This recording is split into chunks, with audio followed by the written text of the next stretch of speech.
Macam sama, macam tak.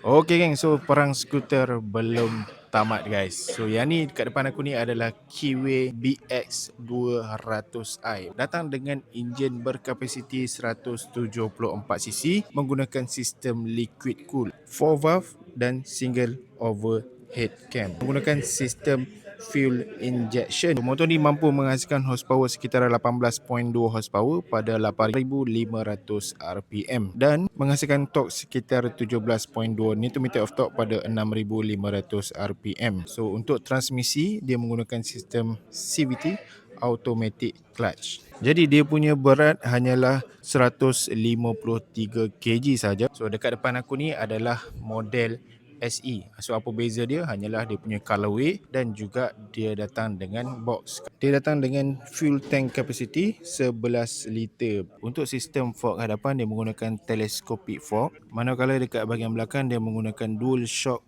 preload adjustable. Sistem brake hadapan dia datang dengan sistem ABS dual channel menggunakan dua piston caliper. Dia punya saiz disc 220mm. Untuk tayar pula dia datang dengan 110/80 rim 14 inci. Untuk bahagian belakang pula dia menggunakan sistem ABS juga dual channel.